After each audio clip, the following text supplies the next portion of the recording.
Welcome to our new side by side.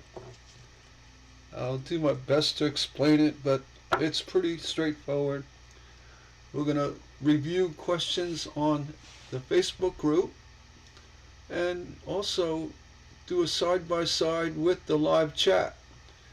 So if you have any questions, ask in the chat or you can do it in Facebook.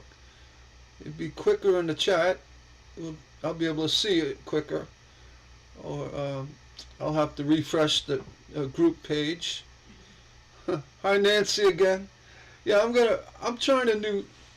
I put a new format into the software where it shows the chat on the side and then the actual forum. Stained glass patterns will be scrolling on the other side. All right. And my idea is I'm gonna not cherry pick, but go through questions on the forum and answer them, and you can reply live. You just say, hey, this, that, and the other thing, and I'll be able to give you more information what I know about subjects. I'm sure a lot of you folks know I've been in the glass business for many years. 1976 was my first, when I started many years ago. And I know a lot from my father, my uncle, who learned from my grandfather, who's been doing stained glass since 1897. He worked in Tiffany Studios back then, and was part of the big scene in the turn of the century. The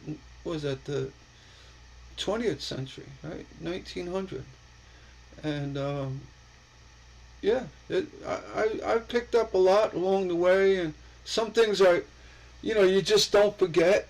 There's a lot of hidden things that not hidden, but stuff that doesn't normally come out on the Facebook group because it's pretty in-depth. If that makes any sense. And it's a chance to hear from me, from my experience, what I know as far as stained glass. I mean, there's a lot of stuff. Again, I'm not getting down on other YouTubers, but there's a lot of stuff people kind of gloss over, and they don't give you the straightforward answers, and they kind of off kilter a little bit. That it's cringeworthy to be honest. So I'm here. I'm going to give you the honest, upfront, and professional opinions of what I can give you. Answers to questions. All right. So that's my goal, and there's really a lot to it.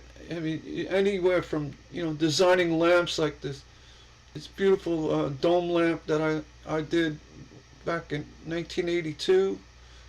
If you can imagine kids in their early 20s, we were kids. I was 22 at the time, and we all came from a large studio environment where making lamps, it was like if you worked in a bagel shop making bagels. It just came to you naturally, and I never really gave it a lot of thought of the value that was there. It was just what you did. So in other words, I could talk about this Tiffany dome here that we did. It's the from original Tiffany, the curtain border, and the shape that we actually were able to reproduce using plywood, chicken wire, and plaster of Paris. And we made the form, mostly by eye, because it was all hand, sanded down, and then once we had the male form done, we took measurements and stuff. Then we would fiberglass it to get a shell, a female form. that we used to build the lamps in. So we built all our lamps on the inside of forms. It's not very common. There are a few companies that have done it like that, but that was our go-to. That's how we built our lamps. And I mean, I could go on for an hour just talking about lamps and forms and how to design a lamp from the inside of a form, and there's so much more. I mean, going back to the days my uncle would tell me about my grandfather and how he learned to paint from John Lafarge. He was an apprentice, and on and on, and just the everyday life of a large stained glass studio, which I was born into. I remember my dad coming home when I was a little kid, and how I loved the smell of cement from the stained glass windows, because that's what he smelled like. Smell cement and say, "Daddy's home." So I mean, there's a lot there, but I'm here I'm gonna start looking for questions and try to answer them in the best way I know. And hopefully, if you have any questions, or if you want to opine in any way, just do so in the chat. I got the window wide open. I could see it. I'm going to go ahead and if I see a question line up on the side, I'll pick it up and answer it live as well. But right now I'm going to go right off to the forum, and it's going to be a Facebook group update as well. What's going on, what's new, what's not, let's see, let me go back here. I think I can, if I close this window, I won't be able to see the chat. But anyway, I could see it in this window I have here. Let's see, let me just try to squeeze that over a little bit. Okay, we're good here. All right. So again, it says side-by-side question and answers. You're gonna get a lot of good answers, a lot of stuff you probably never heard before. And if you spark my memory in some certain way, I'll be more than happy to share it. And this is another way of me documenting my life in stained glass. The history of my family, the questions that are brought up in a group that kind of go, I mean, they're answered, but maybe not full 100%. So we're just going to do that. Start with the side-by-side here. We already have one from Linda. What wire can I get that would take black patina? All right, that's actually a really good question, Linda. If you're on, you can ask it more detail, but let's see. I'm going to shoot down to the forum and see how this opens up. There we go. Oh, there we go. Yeah, okay, we could see that. All right. Oh, there you go. Yeah, the question about copper. Technically you can patina copper, but it's going to take a really long time and a lot of harsh chemicals to do that. But what most folks do is they pre-tin it, like Barbara says here, pre-tinned. Excuse me, I got a tongue tied here. There's actually a gal I just met that does. She invented a tinning thing, that you run your wire through, and it just escapes me the name, but she's in the group. She made a post about it. But yeah, you want to pre-tin your wire, and then just treat it like anything else in your stained glass that will have solder attached to it. And it's been mentioned before, 60-40 will take to black patina and copper patina better than a 50-50, because the 60-40 has more tin in it. the trick is with the copper patina. I'm sorry, the copper. Let me go back to that. I'm trying to navigate my way around here.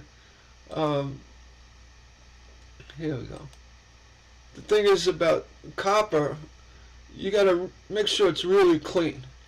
It's it has to be really clean. And what I suggest is, even with steel wool, I really I look at anything whenever you use steel wool and stained glass, they just don't mix. Right? So steel, it'll leave a residue on the copper. So if you're cleaning something, or even lead with steel wool, you're going to leave a film, a little scuffing of steel, which will not take to patina well. So you're always better to use like a brass or a green scrubby pad, and clean your copper that way, as well as before you run it through any kind of copper, a tinning process. You want to flux the whole wire and really rub it down with a zinc chloride or any kind of good flux. Just really, put it in a sponge and really wipe down that copper really well and get it nice and shiny for your tinning. And once it's tinned, then you're good to go. You just solder as you need. And yeah, any gauge, it's all the same.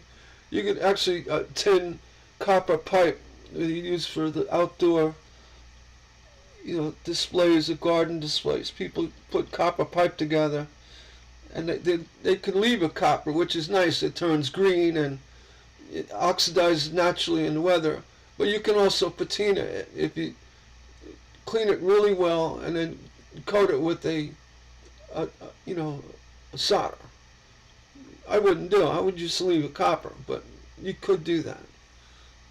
And it's all about getting the heat. You gotta have even to tin copper, you need a fair amount of heat to do it. It's not something you just brush on with an iron, right? So yeah, it's that question. I'm on a question hunt. And I apologize, I'm still stuffy. I had a horrible chest cold for 2 weeks now. Maybe I shouldn't be doing live. I have to hit the cough button. Like now. Okay, we're back. And look at Missy. She's got she's doing the 420. It's not even January yet. Yeah, everybody loves. Actually, the marijuana leaf is actually a pretty leaf if you think about it. It reminds me of. I have a plant in the back that I swear it looks like it's not marijuana, but it has leaves just like it. It's like It's not a red maple, but it's similar. But the leaves are so pretty. The way they stem out, and the vining that goes on, the veining that goes on in the leaves. So yeah, I think that's why people, well, besides it's weed. Anyway, let's see. Christmas gift for my guitar playing husband. Oh, you're married to Glenn Campbell? Just kidding. Yeah, I saw this earlier. Really nice job, Jenny. Somebody mentioned the fact that the guitar is not smack dab in the middle and it's off-centered, and I find that very appealing myself. It has a nice look to it. He's gonna love it. I need a pattern. Everybody wants patterns. I think I'm gonna avoid looking at the replies. We're just gonna go with the questions. So if you got a question, throw it in the chat. Try to stump me. Maybe I should do this and say, if you stump the host, you're gonna get a gift. All right? Go for it.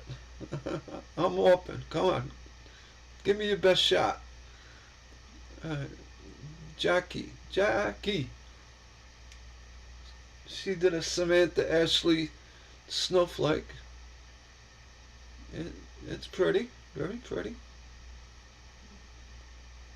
very airy. Somebody just said they need some spring stained glass ideas.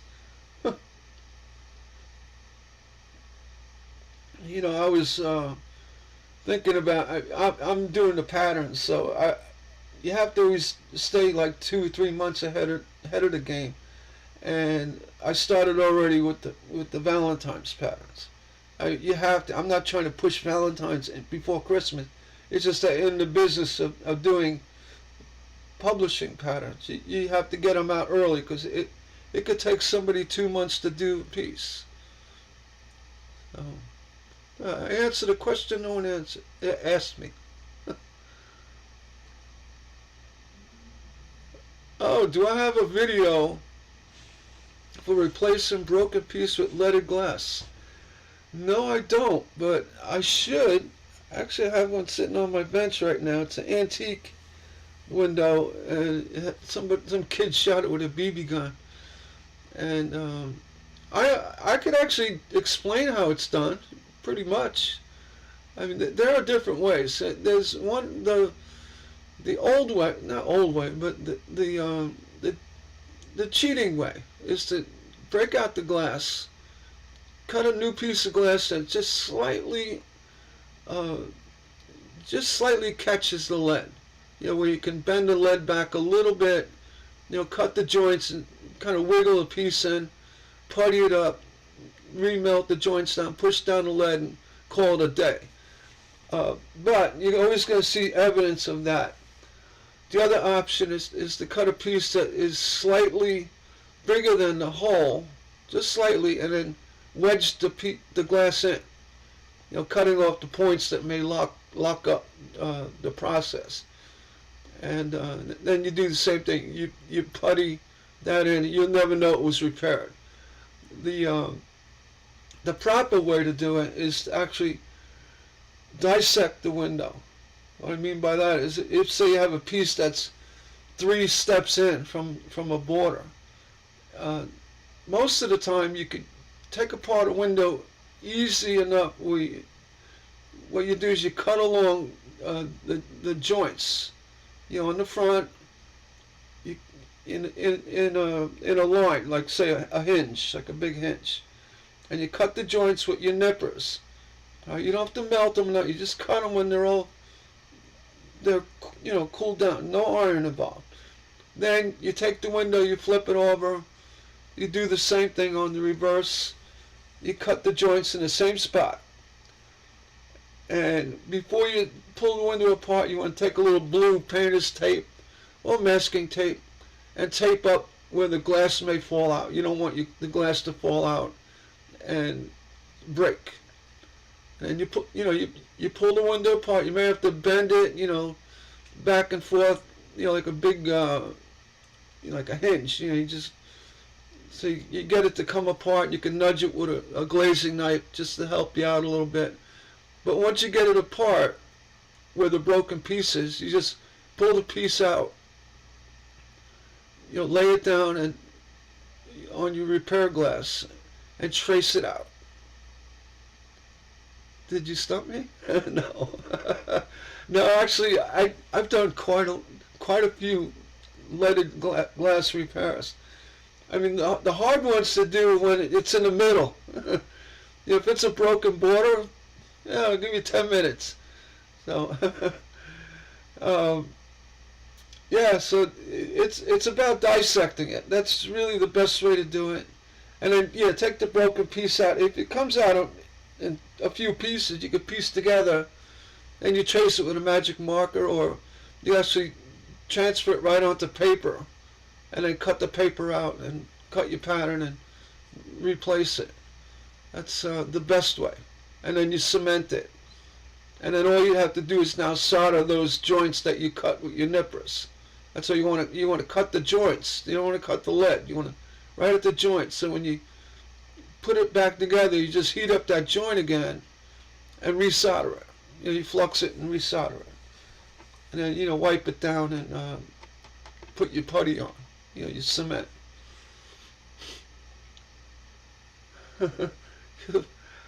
You could try to stop me. Go ahead. Don't ask me any hot glass questions.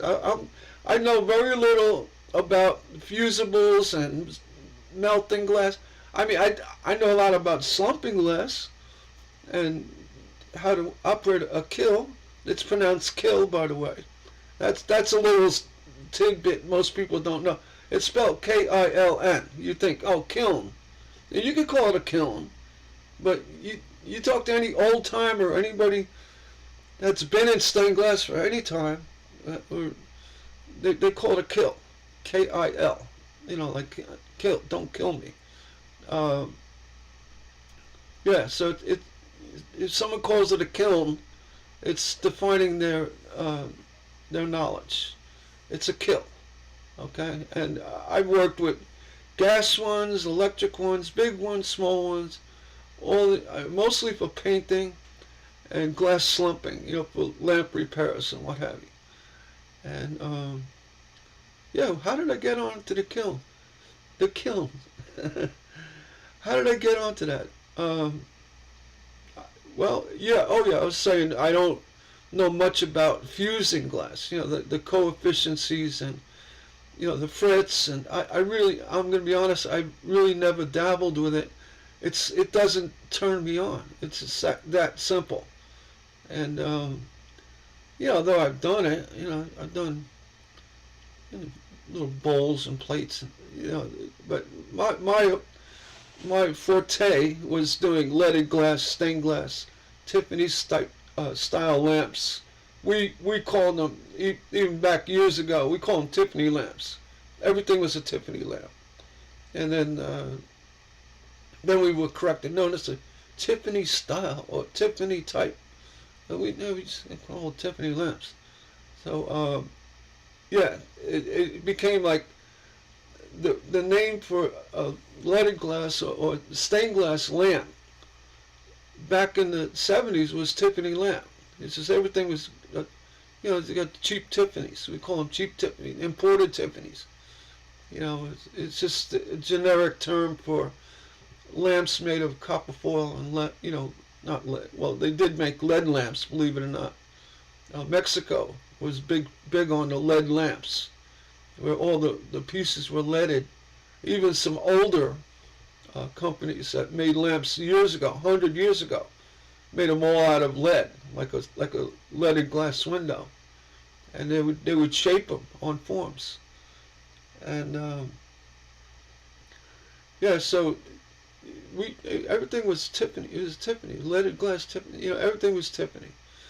And someone corrects me on it, say, oh, yeah, we've been calling them, pretty much all of them, Tiffany. You had imported Tiffany lamps, from China. The early ones, the real early ones, back in the 70s, were from Korea. And boy, were they junk. I mean, we just call them cheap imports, cheap imported Tiffany. And then the Mexicans made, the other countries, I don't know, Taiwan, and then China really took hold, I would say back in the, I would say the late 80s into the 90s, and then they started really mass producing them. And they actually would make the lamps with, they'd cut them with, not hand cutters, but like with jigs, the pieces, copper foil them up, and then it would spray solder. You'd actually spray the solder on. So that was a very unique process, and to this day, I'm like, I need to spray the solder. I mean, what did they have? I bet you it was pretty dangerous. But yeah. See, I get off on a tangent. That's saying. Someone commented on something. Oh, all right. Back to the forum. So yeah, if you got questions, I can give you a lot of stuff. Someone did a stained glass clock. That's pretty. I like. What I like about this? The lines in the petals are of the curve, and they are there's symmetry, but they're different, if that makes any sense. That's what I like about that pattern. Very nice. Well done. All right, any more questions? Hit me up. I'm here. Get me what you got me. Alright, new project. Lots of dichroic. Yeah, Smolin. I think they're from New York, Long Island, actually. They're from, I like to say, maybe the Huntington area. I'm not sure. But I know they're from Long Island. Maybe toward Brooklyn and Nassau County. But, that's another thing. I never really latched on to dichroic glass. I just never did. For some reason, yeah. Oh yeah, you go to Lowe's, you're gonna see all the lamps, the Tiffany lamp. Still call them the Tiffany lamps sold at Lowe's. I know they're not Tiffany, made by Lewis Comfort. The Tiffany lamps at Lowe's are mass produced, and honestly, they're getting a lot better at mass producing them. They're neater than they were, if you could believe that. You know, they were actually a lot worse. Copper foiling thick curved Yokigani. Well, as far as like ripple glass, I'm mesmerized by this dichroic. Yeah, sure. I mean, I don't even want to look at this one. Excuse me 1 minute. I had to wiki that, Luann. Oh, welcome to the forum. Welcome to my live chat. Yeah, any tips on thick curved Yokigani? I guess you're talking about the ripples or the stuff that foil won't cover on both sides. There is a good tip. One is focus on the front. Get the front nice and neat with your little 1/16 of an inch overlap. Just don't worry about how the foil's not fitting. If it's covering the back or not. Just put it down on the edge. Then take another pass. There's no rule that says you can't wrap it twice. And on the second pass, you go now focus on the back.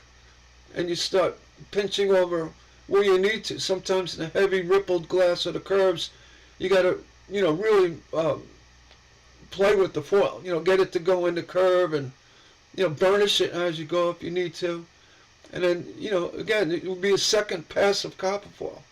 So instead of, opting out and using, say, a 1/4 inch copper foil, which is going to cover too much in the front, or where the glass may get thin, you're going to see wide lines. Just go around twice.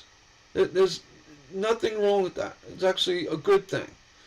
And as always, I highly recommend using a 1.5 mil copper foil. The 1.25 is substandard, but it works. But in the end product, it's not going to be as strong as a 1.5. The network of the lamp or window really depends on the integrity of the copper. So if you can get a hold of 1.5 mil, do it. When we had our studio back on Long Island, we used copper foil, without any glue on it. And we didn't beeswax it. That's another half-truth. I mean, I've heard of putting a dab of beeswax on it, but our foil, getting back to the strength of the foil, it was a 2 mil or 2.2. It was heavier than 2 mil foil. And I'd have to ask my uncle what the mil was, but I know it was at least a 2 mil. And being it didn't have glue on it, we had to crimp it like you would with aluminum foil. And how aluminum foil holds shape to, like, say, the edge of a bowl, that the same thing, would be done with the copper foil. And just by crimping it. And there are times when we had to do the double foil with the thicker, drapery glass. So yeah, double, go around twice. And yeah, think of no glue. You say, well, no glue. How does that work? It worked. And it was mentioned. I wasn't around during Tiffany, but I could assume that it's true that they did put beeswax down just to hold the foil from popping. At times when they were handling it, in tricky areas. I don't feel that that's something they did on a normal occasion, as we didn't have to. Oh, Nancy, expiration date. No, there is not. If you have your copper foil in a plastic bag, or unused for that matter, so it's brand new, as long as it's not turning green, you're fine. The glue on the back, if it gets weak, you might have to struggle with that, but honestly, I've got foil. I just did a demonstration. My foil, 22, 23 years old, and the glue is fine. I'm a big fan of Venture foil, the Master foil, for the glue back foil. It did come in a 1.5 mil, and I was okay using Edco, but it didn't. Most of the time, you can only get the 1.25, so that's why I wasn't crazy about it. That's why I used the Venture, the Master foil by Venture, which is no longer made, and it was made by 3M, I believe, DuPont 3M. And I have a high suspicion that some monkey somewhere is getting this foil made by, but Mongo's foil, it's the 1.5 mil. You're too cool. I'm too cool. What am I too cool? Uh, yeah, yeah, go around twice. It's nothing wrong with it. I mean, you'll get it done. And the other option is to be short. And I mean, I'll tell you, even say if your piece was foiled right to the edge, once you lay it down where it's got to go, and you solder the adjoining piece, the foil on it will bump out enough solder into the direction of the piece without the solder wrapping fully around it that you'll never know. You'll never know that it wasn't foiled to the edge. So that's a little note on that. And as well, if you got like you're doing a piece with like a tiny eyeball or something, and it's surrounded by other pieces that are foiled, you don't have to foil it. Just the nature of soldering the pieces adjacent, the solder will spread out enough to cover the edge of the glass of the unfoiled piece. You give it a try. You'd be surprised. And Luann, you're using Mongo's, huh? Yeah, that's my brother Guy. Yeah, it's the only for. I think the blackback is still 1.25, but I know the copper is 1.5, and that's if you're going to use. If you don't need blackback. The only time I ever used blackback was for like bevels and stuff like that. And even with cathedral glass, you don't really see the copy. And if you looked hard, you might see the copper backing. But honestly, it's never really a big issue. I mean, but some people are particular about it. They want it blackback, and I get it. But a lot of times, especially with the wispy glass and somewhat transparent, but mostly opalescent glass. You don't need blackback. Use the regular copper. And especially, and this is the key here, if you're doing any kind of Tiffany lamps, where you're using foil for lamps, use the heavy foil, the 1.5. That's almost like a must, because it would add a lot of strength. You call me Mr. Santa? I don't even have a red suit. I do have mittens. I don't have a reindeer either. Yeah, there's you could have the discussion about foil, and there's a lot of things people. There's a lot of talk about burnishing. You have to really burnish your foil to get it to stick. I'm gonna be up front. I never burnish. I use my fingers. I put duct tape on my fingers. I wrap the foil. Make sure it's down. But you solder away. And honestly, when you're soldering, I put a little pressure on the iron, and as you're going, the foil just flattens out. It's never an issue, and it never is an issue with the strength of the piece. And going back to the foil without glue on the back. That's why I told Guy. I said, Guy, you have to get a foil with no glue.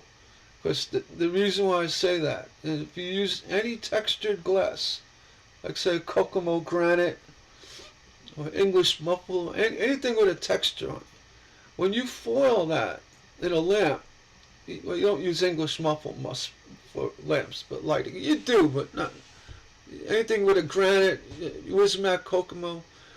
And when you foil it, if there's a little void between the foil and the glass, here's the real, this is the big deal. When you solder it, if it has no glue on the back, the solder will work its way around the foil and wedge itself between the foil and the glass, making it super strong. And that's why our lamps back in the day, we had customers come in and they're like, "Oh, this is plastic," or they make comments with everywhere. I mean, everything, every direction. And how could that be strong? The lamp I bought was weak. I said, "Well, because you bought a Chinese imported Tiffany, or this and that." Well, what makes yours so strong? I said, "Well, we use the foil, and the solder actually wraps around the foil to the back." Most people they're not aware of that. That's why the glueless foil, if someone can make it in a 2.0 mil without glue on it,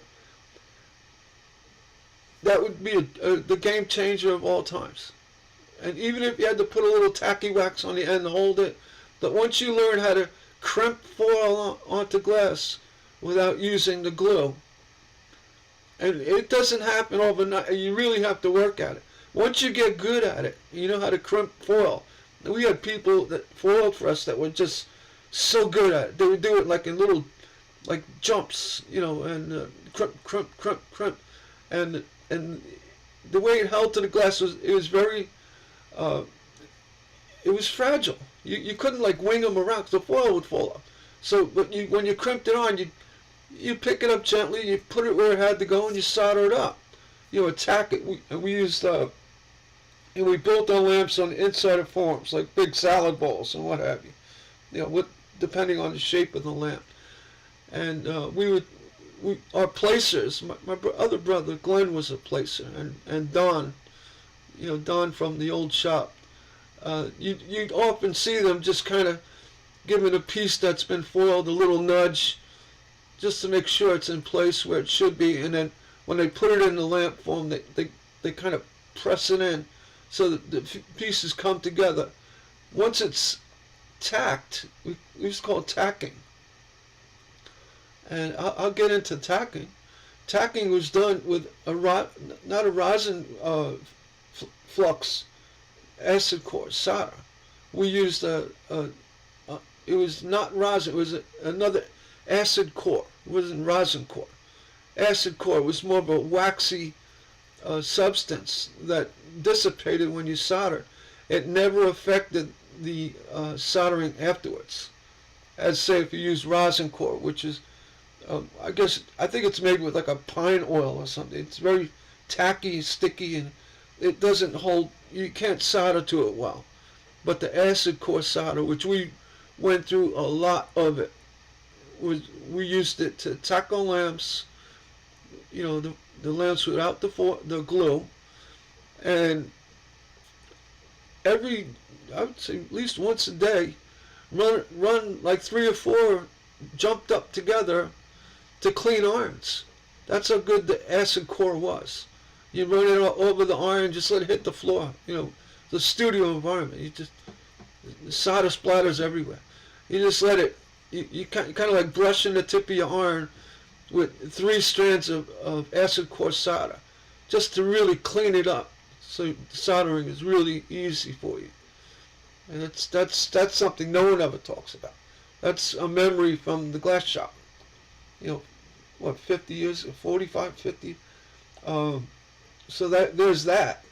And then when they placed it, you see a lamp in a bowl. You say, well, what happens if pieces start falling down? Well, they tack it as they go, to work with, because you have gravity. They tack them, and they bend the form over a little bit on a board that tilts slightly, and many times they didn't even tilt it. They just held it with one hand and then tacked it with the other hand, as they're feeding the acid core solder with the third hand. Actually, it's the second hand, but it acted like a third hand. So you should see it. Tacking lamps was an art in itself. And they would tack as they go, and once it's all tacked, they give the lamp the form a little tap to see if anything's loose, and then if it is, fix it, put it, and send it to the soldering room. We had a room of 3 people, or maybe 4 at times, soldering with 200-watt irons constantly, with no rheostats, and they would use 2 and sometimes 3 irons heating up at one time. So if you could imagine the process, the soldering that went on. It's faster you can move your finger along the copper foil lines. That's how fast they were soldering. And no joke. These guys were so good. They laid down the solder so quick. And we'd buy our solder in 25-pound spools. It was a sight to see, I'll tell you. And I actually have a video on my YouTube showing a picture of one of the guys soldering a lamp. See, I can get off the subject. I can keep leaning into more subjects. But yeah, Mr. Santa Cool. Okay, I'm using Mongo. I'm checking the chat every now and then. All right, back to the forum. I hope you guys are, appreciating the stuff I give you. And I mean, really, you don't hear it anywhere, because it's, unless you were in the business, if you were doing this stuff back in the 60s and the 70s, you probably did similar things. And folks really don't talk about it much. But, I want to at least get it out there, documented. Any ideas? Kathy asked about the Baroque glass. You know what? Baroque glass, the thing about Baroque glass, you can't look at it as a big sheet of glass, though it is very pretty. All the waves and the dramatic sweeping of the colors, and Baroque is very pretty. But unless you got a perfect spot for it in a window, I strongly recommend to use Baroque in thin borders, segmented out, where you're going to be cutting through all the lines, and do it in such a way that it's variegated throughout the piece. I just did what do you call it? The Star of David. I'm sorry, I'm a little foggy.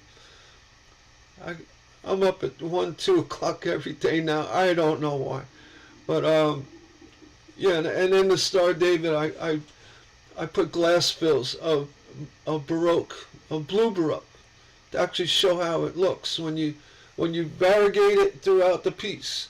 Like if it's a big window, say a 3-foot by 4-foot window, with a pinstripe type border, say 1-inch thick border of glass going around as a secondary border.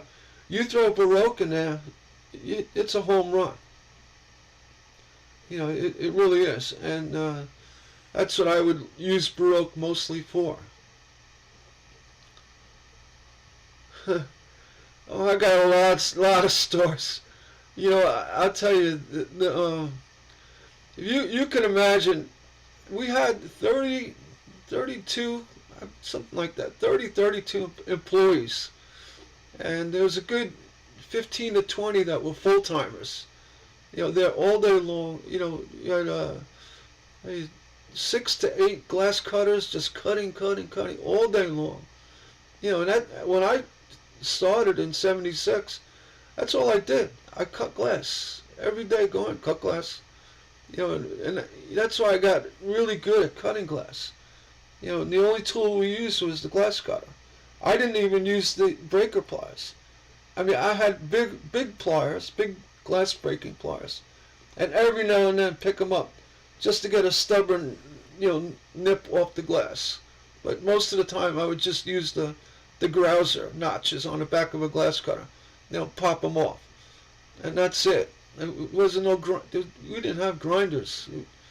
Actually, we laughed at grinders. When Warner Crivellaro, if anyone's familiar with the company, Warner from Pennsylvania, they came in. What was it? Mary, it was husband and wife, Charles Warner and Mary Ann Crivellaro. I believe that's what it was. And they came in, and this is before they opened up Warner Crivellaro. They came in and they kind of kicking around the tires, checking out the glass shop, and we were like a museum in motion. And she's like eyes wide open, and she brought in a grinder, and I'm like, what the heck is that? And oh yeah, you gotta have a grinder. You guys don't use grinder? No. And I remember watching it. We kind of like, we weren't rude, but we're like, hey, wasting your time. I got 180 pieces an hour to cut. I can't waste my time sitting there grinding glass. So and everything, when we cut by hand, everything was precise to the pattern. So we didn't need to grind. Any nips would just pop right off with the hand cutter. You could actually do quite a bit. You could chip away gently or pop off big sections. And glass shop story. Don't stop. I gotta stop and catch my breath. Yeah, and it was like you get a bunch of young guys. I mean, they were average between 16 and I'd say 24, 25-ish, maybe older. And it was a highly competitive environment. Somebody seeing, they know you're cutting a lamp with like we have big boxes full of cups, and the cups were numbered. So like number 1 pattern would, you'd have to cut 12 of them. It was like a 4-time repeat, and you're cutting 3 lamps. So 12 pieces would go into that cup. And then the guy behind, he's like, well, he's cutting a 12 of a 3 times repeat of 4. We never really did it more than three lamps at a time.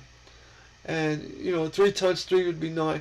And then they'd scope you out, and they'd almost keep track of what speed you're going at. It was really pathetic. And it's like, oh, look at Gary. He's cruising along at 180 an hour. I'm going to distract him. I'm going to call him from the office phone. It was fun. It was very, very competitive. Very competitive. And different cutters had different personalities.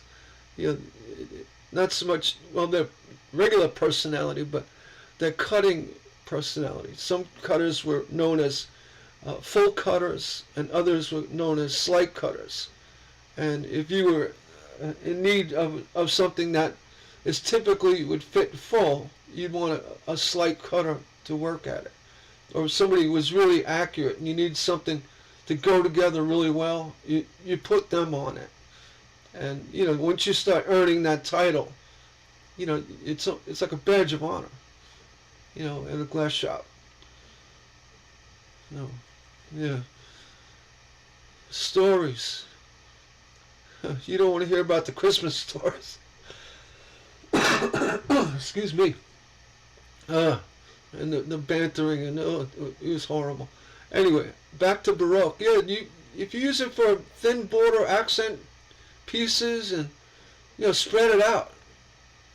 All right, that's what I would do. And that goes true for like granite type glass too. And look at this. I saw this post the other day. I think there's two things going on. I don't think she's using the proper solder. It almost looks like 50-50. It freezes up too quick and lumps up. It doesn't freeze up too quick. It's gloppy. And what I would do is I would break out a 100-watt iron, no less, and just solder that ring. Just do that centerpiece. Just get that nice and neat, and then work off from that. Don't go back into that. Just go up to it. And there's a little trick when you're soldering. If you want something to meet up really nice, don't go back over the line because you're just going to screw it up. Just go up to it, hold the iron there for 1.5 seconds, just to get the edge of what you soldered before hot to where it's going to take the solder, and then pull away gently. You'll create a new bead from that existing bead that you can't tell that there's two different beads if you get good at it. And you're heating up the bead enough to just pull the new bead into it. And it's a little tricky, but it's very doable. And then there's the solder and pull to the side trick. A lot of folks, they got this. They solder and then they lift. Well, you're causing ripples. You're causing waves. A lot of times it's best to solder and pull off the side of the line of the solder. Your solder line. And what happens is the heat of the iron will pull that solder at a nice level plane without dropping it back down on top, making a bump or a crevice. You're going to see anyone who solders really well, you'll see that they'll solder and then pull to the side. And you want to avoid having too much solder because you may drop a blob of solder on your glass and crack it. So that's the downside of doing it that way. But the upside is beautiful soldering. All right, and you got to learn how your tip works. You lift the handle of iron, solder flows off the tip more than if you lowered the handle of the iron, where the solder will wick up the tip. So it's like you're controlling the flow of the solder. Not many people talk about that, but that's very important. Especially when you're doing the sides, when sun cut, you want to get that side bead. If it's a little light, a little flat, lift up your iron. Lift up the handle, lay a little bit more down, and move ahead, and then you can level out. If there's too much solder, lay your iron flat and pull it away.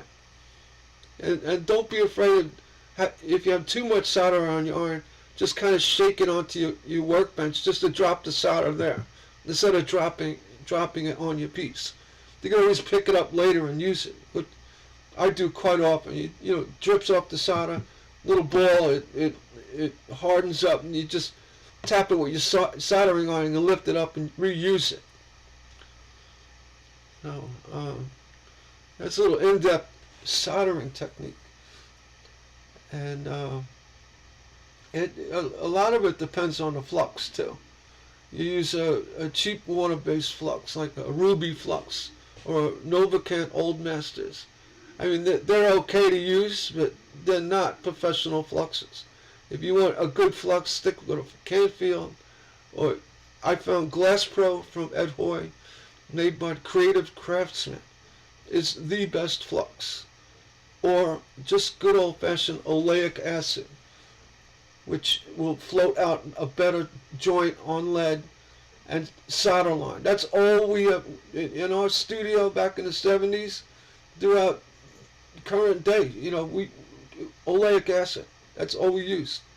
And we were using very hot irons, and you could smell it. The oleic acid was made with animal fat, and you could actually smell it. It had a smell.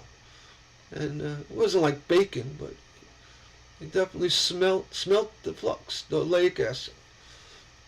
And this new water-based fluxes that have high zinc chloride in it, they tend to spit quite a bit. I could see looking at this piece, there's some solder balls all over. You know, some of them are so tiny, they end up getting caught in places that you don't want, or they freeze against a good solder line. Avoid I hate to say it, the ruby flux. I tried that ruby. This stuff is hard. My mother had it. I said, Ma, you gotta wear goggles with that stuff. That and the old masters. And there was others that would just spit and spatter, and it was horrible. But lately, I just did a product review of a good flux that reminds me a lot of Canfield. Canfield makes a really good water-based flux. It tends to smoke a little teeny bit, but it doesn't spit and spatter like these cheap, colorful fluxes. You know, it's literally garbage. The fluxes are no good. And I tried. I bought it. I was intrigued. The WIN, WINUSD flux, and made in China. I said, I got to open mine. I'm going to do product reviews. Well, I used the flux because I tried the Tiger's Eye flux, which I liked a lot, but the Tiger's Eye left a black or brown residue that just drove me crazy. I'm like, what is this stuff? It got on the iron, it got on the piece, and it came off, but it was really crazy to work with. And I was like, I wasn't crazy about it. But the flux worked well otherwise. But I tried the WINUSD. I used to call it WIN USA, but it's USD, as in David. So I got it. I said, all right, open mine. Let's read the package. Read it, okay. And they claim to have a special ingredient, something, a new formula or something. I said, all right, let's see what you got. So I tried it. I'm telling you, and you're hearing this from somebody who's been in this business for 50 years. I've never, besides Glass Pro that smokes a lot, ever used a flux that worked so beautifully as this WIN USD. I am not kidding. I don't know it's made in China, but they claim to have not a secret ingredient, but a new formulation. They go about it differently. But let me tell you, that flux went on smooth. It didn't smoke. It didn't stink. It had a little bit of a tinge smell to it, but nothing crazy. It's zinc chloride based, and it's probably a lot less zinc chloride than these pretty fluxes. But I tell you, it went on beautifully. No residue, no mess, no spitting, none of that. I was shocked when I used this flux. And that's coming from somebody who's been around doing this stained glass for a long time. I don't doubt that it's going to work well with lead. I haven't tried it yet. But if it has the cleaning agents in it, like Canfield flux does, which you put on Canfield flux and use a wide flux brush. Don't use little teeny, no Q-tips. Get a 3-inch brush. A dollar brush, one of those wood brushes that you see, 2 for $3. And you cut the bristles down to about a 1/2 inch, and intentionally. And the reason why is when you dip in the flux, you're taking that brush and you're applying the flux, but you're also using the brush to rub against the material you're trying to solder, whether it's copper foil or lead. And what you're actually doing is cleaning the copper foil and the lead. And say you let the flux sit for a little bit, more than 20 minutes. I'd say 20 minutes is a good time frame. If that flux has been sitting longer than that, say you had a lot to do or you were distracted, you come back, you take the brush, a little dab, just a tiny little dab of flux, go back over what you fluxed, it brings it right back. It makes it, user ready. And use the 3-inch brush, rub it on. Use your flux as a cleaner and a flux for your soldering. Most people don't talk about that. I mean, but it's true. When I flux something, I don't have this. I go over the whole thing. And honestly, even the Glass Pro flux from Ed Hoy, when I'm done doing a window, I don't start wiping the flux off. I do a quick, wipe just if I have debris of any kind. But then I immediately go right to cementing. I get out my cement, which is a mixture of aluminum sash putty, whiting, 2 linseed oils, the dry, not dry, the boiled and raw, a 2-to-1 raw to boil, and cut it with mineral spirits. And when you cut it, you add a little bit of extra whiting just to stiffen it up again. You'll never have to put whiting on afterwards and create a big dust cloud in your studio. And trust me, it's the way you do it. It works perfectly. There's a fine line between too much or too little. So you just got to get used to how the putty looks when it's perfectly blended. You don't want it too sticky, and you don't want it too gloppy or dry. You want it pretty much like peanut butter. Like Skippy creamy. And a little bit thinner than that, just a little bit. And then with the added whiting in the cement, which is a base ingredient of cement, whiting is in there. It's not like you're adding something foreign. Adding something foreign would be anything with silicates in it. And the silicates, see, I'm getting off I'm on the soldering subject. Silicates are actually, they're drying agents. It's silica. And what happens is when it does dry or crystallizes, it becomes very brittle. And silica or DAP33 has high levels of silica in it. Silicates. That's why it dries for wood and this and that. And not recommended for stained glass. And not because it's white. They don't recommend it because it's got the high silica levels in it. That when it tries to dry under the lead leaves of a stained glass window, it'll start flaking out and become weak. Because the stained glass windows should have a slight give to it. Whether it's movement in the door or the wind or just expansion and contraction from the temperatures. So you want a putty that's not going to dry, and technically it probably doesn't take 5 years to really set up and get rock hard. But when that happens, it's already acclimated to where and how it's going to move. That if you use a putty or cement with DAP33 in it, you're looking for trouble. Because it's got silicates. And I'm not making that up. That's the truth. Use a good aluminum sash putty, and you could get it from Soma Mac or any kind of glazing supply house like CRL, and mix in the mineral spirits to get it really soupy, almost like like a pancake batter. Get it real soupy. Then start adding the whiting, the linseed oil. There's elements in the aluminum sash putty, a glazing compound, that work well with the lead, and it actually make it more durable. So it's better than using just whiting and linseed oil, the linseed oils. I mean, it's a step up, and that's what I do. And I have a batch of it made. I picked up some mineral spirits. I'm gonna break it down and mix it up and show exactly what I'm talking about.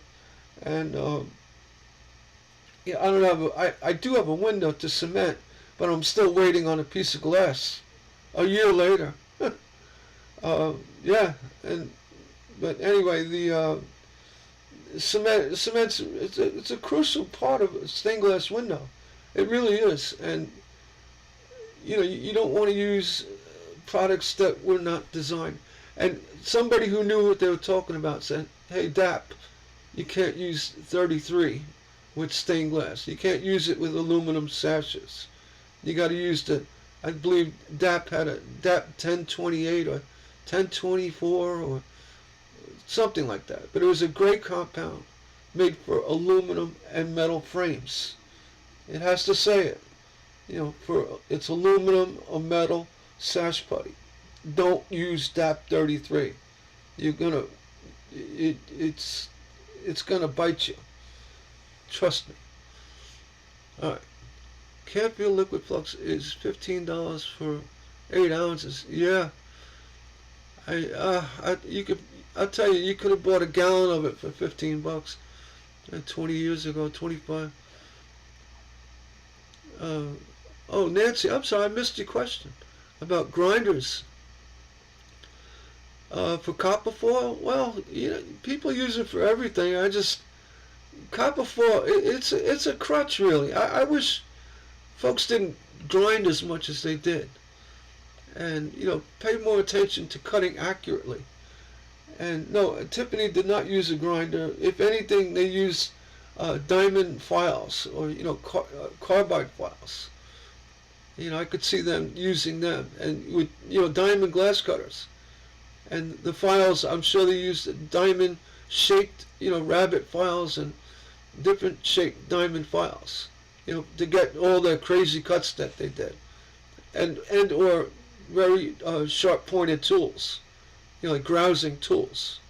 So no, as far as grinders, they may have had like some type of like something that grind, I don't know, like a pad or a wheel, a stone wheel, but they didn't use grinders in the sense that folks use today.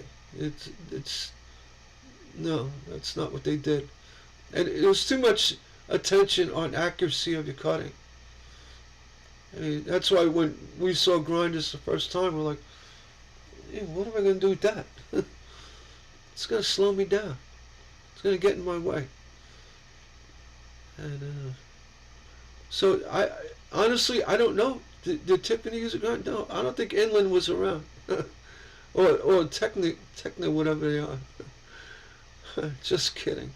No, they didn't just cut the glass. I'm sure they used tools, and most likely diamond files. Actual files with the diamond coating on them, like our grinding wheels. So yeah, I would say that's what they did. And actually, I'm pretty sure that's what they did.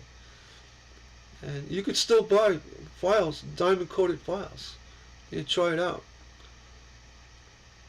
Alright, and question, Canfield Liquid Flux is $15. Yeah, Canfield, I think they have like a thing called the Blue Flux too or something. I just use the regular Canfield Flux in the red label. And my go-to flux is Glass Pro. The only downside to Glass Pro, it will smoke a bit. And, there's no joke, it smokes. It smokes as much as a lactic acid. But boy, does it work. I mean, you talk about, when you solder lead, like say quarter-inch H lead, especially a high antimony lead, a high tin content, like a number 2 lead they call it, where it's not as soft as a regular lead cane. You put the heat on it, get that flux, get the 50-50 solder, and lay down that heat on a joint. And that joint, you can almost not see a joint. It disappears. It becomes one with the lead. That flux is amazing. And I'm not lying. I tell you, it's amazing. And there's nothing like it. On that note, 50-50 should always be used with lead. You should never use 60-40. And I mean, I'll go through the 10 reasons why you shouldn't. Not just because you use 50-50 because it's cheaper, which I've heard that elsewhere. I'm not going to say. But 50-50 will hold up better above an open joint not seeping in and around the leaves of the lead, between the leaves and the glass, causing pinch points. That's probably the key, most important thing. You don't want the solder to drip around your lead or drip through the cracks of or voids of a joint, getting between the lead and the glass. Where if you move your window, it's like a little push point. It's going to crack your glass. It's not a matter of if it will. It probably will. And the other big reason why I use 50/50 is because it has less tin in it. It doesn't result in a very shiny finish. You're going to get a matted, evenly toned patina, like a dark pewter, when you use 50/50. And that's what stained glass should look like. It shouldn't look like totally black. It shouldn't, black patina as well. I mean, you don't want it charcoal black. You want it to have a nice dark pewter finish. And the 50/50 will tone to the lead better than a 60/40. If you did 60/40 and you look at your window when it's done, all your solder joints are going to be shining like stars in the night, which to me, very unappealing. Extremely so. And the fact that the seepage problem. I mean, so no 60/40, just 50/50. You got to use a little more heat. I strongly recommend using the number 2 leads. They actually have a higher level of antimony in it. Antimony will stiffen the lead, and when you try to stretch, Cascade makes a number 2 lead, they call it. It's a stiffer, high tensile lead. When you go to stretch it, you're not going to get 2 inches out of a 6-foot piece of quarter, H round, maybe 2.5, but not like a premier lead. That's soft lead. You could pull on it 6-foot stretch of lead, strand of lead, and get 6 inches out of it easily. So, but the higher tensile lead is a lot more difficult to work with, but it's definitely worth it. Using your nippers to bend the lead, you grab the lead and you twist. You could curve it, shape it, do what you got to do, and it even comes in at 3/16 and 1/8 inch in a high core. High heart they call it, and it's the way to go. I wouldn't. I every now and then I'd get the not cheaper, but the softer lead, and it's upsetting. Say, they sent me but I used it, got through it. But you definitely could tell the difference when you're doing very intricate work. Like I did the Havelock mortuary windows, 8 foot tall by 5 foot wide, and the pieces inside with all the irises and the Holy Spirit. Well, it wasn't. It was an ascending dove. It was very tiny. So I used 1/8 inch lead, where the cutting had to be super accurate, and that's another myth. That you're using lead, you don't have to cut so accurate. No, it's the other way around. You cut when you're making a leaded glass window. Your accuracy is more important, and it's more important to use lead, the proper shears. For a very thin lead, or a high heart lead with a very thin core, you want to use a copper foil shear instead of the lead shears, which are too thick. The center blade is too thick. And I'm talking, 100 pieces in a square foot area, all out of lead. You can't do it with the lead shears. They're too thick. Got to use the foil shears. Lynn B717. Thanks for explaining lead work. Yeah, I just touched the surface, Lynn. I mean, there's like so much more. I mean, even using the tools and how you miter stuff, and why you use 1/2 inch on the outside. Never use anything less than 1/2 inch. I mean, I'll give you 10 reasons till tomorrow why you shouldn't use anything less than 1/2 inch lead on the perimeter of a stained glass window. A lot of reasons why. I mean, I can go into it, but there's How long is my video? Already in an hour. No, I mean, just quickly, half inch will give you more leeway. In case you have an issue with fitting, number one, you could trim it. That's rare, but you could. Also, half inch allows you to shim better, allows you to raise the outside lead perimeter above any kind of trim, which is typically a half inch. So with your 1/8 inch spacing all around, a quarter inch off the height and a quarter off the width, it'll give you that 1/8 inch edging of lead that goes beyond your trim work. And aesthetically, that's great. But beyond aesthetics, you want to make sure that that lead is above any kind of water line that may get caused on outside of the window for single glazing.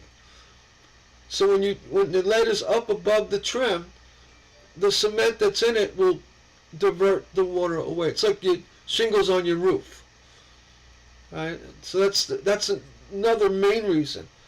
And and then shimming. If you got to vent your window, what you do is if you can't shim your window, basically put little rubber glass shims or actually pieces of lead. Like a good size lead is 1/4 inch lead. You cut like 2-inch pieces and you put down on the stress points of your window, vertical lines. So when the weight of the window comes down, it's going to be on a stress point, not in the middle where it can crack a border or something. And what you do is you lay the lead down, you put the window in it. That allows a little bit of airflow underneath the window, which is extremely important if you're going to double glaze your window. So if you're going to put a stained glass against another piece of glass, or in a glazing setting, it's like double glazed windows with exterior 1/4 inch glass. What you do is you're allowing the airflow to go from underneath the window up the back, and don't worry about it going through there. It will, because the heat that builds up between the stained glass and the exterior window will suck that air in right through those vents you created. You cut little half moons out of the bottom of the 1/2 inch lead. So you don't want to use anything less, because you need enough airflow along the bottom. And the same thing goes for the top. On the sides, you're always going to, have a little play in it, but that's not where your chimney effect is going to be most valuable. You want it on the bottom, and you want it on the top. And on a 3-foot span width window, a typical window, 30 inches, is very standard. You want at least 3 vents on the top and 3 vents on the bottom, cut into the 1/2 inch lead. So anyone tells you to use 3/8 flat exterior lead, no, it's just, you don't do it. Or use zinc. Zinc is the worst thing. You don't frame your stained glass in zinc and put it in a wood frame that's going in a window against any kind of insulated glass, thermal paint or otherwise. It's just not going to vent right. Boy, I'm getting loud, because I'm very passionate about that one. I hear folks talk about, there's a reason why they make 1/2 inch lead, and that's the reason. And the 1/2 inch lead, most of the time, will be the softer lead variety. Every now you can get a high tensile 1/2 inch. Cascade does make it. And the way you cut flat lead like that, you use a glazing knife. It's like rocking and a wiggle, and pushing down a rocking wiggle. That's how you cut it. Just as quick as I just explained it. That's how quick it takes to cut that kind of lead. Yeah, and you can cut them with nippers, the lead dikes, but you're going to end up crushing the leads and having issues. It's easier just to take out the lead knife, which should be very sharp, and do that rocking twist, push down, rock, twist, done, and you're through it. I hope that helped with the lead. And there's more. There's so much more. Even from using horseshoe nails, the do's and don'ts of that. There's the size of the iron, the tip, size of the tip, the wattage of the iron. There's so much. Don't ever be afraid of melting your leads, because technically you should be able to melt your leads, but you just don't want to solder and work with it so you do melt your leads. You got to know that fine line. Say, all right, go. You know, you got to know when it's going to melt. You can almost actually feel it. It becomes almost like a slippery feeling under the tip of your iron when your leads are about to melt. Unless it's really thin. Like, I'm laughing because sometimes lead, like a 1/4 inch flat, you know, a 3/8 flat, if you stretch it too much, the leaf like becomes so thin, your iron looks at it and it'll melt. I remember the days. And excuse me. And I'll even go on to rebar and all that stuff. There are easy ways to do it. You know, the cop-out ways where you lay your rebar down and you solder on top of your rebar to build up a little solder and stand it up and then attach it to your window. And there's the manly way of doing it. You just hold that bar and you start soldering. You got to use a 175 watt iron, or at least the 100's really not even going to cut it. You got to use like a, you know, good hexagon, you know, 175. And the trick is, it's not a trick.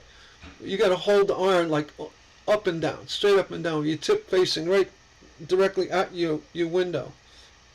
And then what you do is you hold the iron to the bar. I just did it. And then you heat it up. You give it a little flux. Hit the iron with solder between the iron and the bar. Melt the solder. Draw it up the bar. And you know it's sticking to it. You pull your tip away a little bit. And then go right down onto the lead below. All that flux and the solder is going to drip just enough to cover that lead and attach your rebar. You don't have to pre-solder it or play games like that. And the key is your window, your lead should be clean as well. You know, you could run a hand brush, you know, a brass brush, or a gentle brass wire wheel on a drill, but you got to get any kind of patina off or any kind of darkening from the lead. You want it shiny, and ideally you want to solder to where a joint is. And also, when you do rebar, the rebar should go all the way to the perimeter, the outside perimeter of the stained glass window. And the actual glazing for the window, whether it's a rollout aluminum trim for storefronts or wood trim, should be cut to fit. You should never cut back your rebar in such a way that you're going to cause an issue with eventually the reason why the rebar is a 1/2 inch thick and thicker many times, especially in ceiling panels. We used to use 1 inch thick rebar for ceiling windows, you know, that laid flat, and then, you know, it held up a guy wire. We had to drill holes in it. You know, we did 8-foot circles for TGI Fridays. But yeah, there's a reason why it's 1/2 inch rebar. You never want to compromise any of the integrity of that rebar, you know, by notching out for trim. The rebar, no, go all the way to the end. You can put it on a slight angle to a point, but then when you glaze it, you cut your trim to fit it. If you don't want to see where you cut the one side that faces the window, you know, with a rotary cutter, you know, just to remove enough the width of the bar and snap your molding in. It'll look completely finished. Your window will never sag, and the rebar will hold the full weight that it's intended to. If you suspend it with a slight edging of the rebar, thinking you're not. That rebar is going to bend. And, you know, maybe not in 10 years, but I make windows to last indefinitely, you know, 200 years. So if you want them to last a long time, and do it correctly, run your rebar all the way to the edge of your window. Don't notch out for trim or frame. And, you know, wood, there's no excuse. Wood, you just cut the wood right to the rebar on site and put it in. Aluminum, you take out like I said, like a grinding wheel. That's the thickness of the rebar. You know, it's 1/8 inch or maybe 3/16. You remove that side of the trim where you can roll it in, snap it down, and roll out molding. You know, for storefronts, basically it just rolls right in and snaps in from the top. you could tap it down from the top. So there's no excuse to, hodgepodge an install like that. It's very unprofessional. Alright. 2 pieces I repaired. Oh, explaining Lynn. Lynn. Oh, Lynn. Is that you, Lynn? With the antique windows? Yeah, you were faced with a challenge. I was really getting nervous because some of that old stuff, the lead is beyond, you can't solder it anymore. It's just, the oxidation gets to a point where it won't take solder. And you just solder the best you can.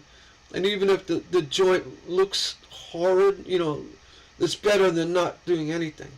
But sometimes you can't resolder 100-year-old lead. That's why a lot of professional studios will pull apart a window and re-glaze it. It's actually, they recommend in a lot of larger studios that do restorations, mine included, that 85 years is probably the time frame where you want to pull a window out and re-glaze it, and more so if it was glazed to the exterior, the weather. The inside will be fine, but you look at the outside, the lead's falling off, from the UV and rain and pollutants. So yeah, you look on the inside of the church, you say, oh, they're fine, there's nothing wrong. You pull the windows out, all the lead's falling off. Yeah, the lead paint to get this up. Yeah, you just heat it up, kind of do the best. I mean, you did a good job.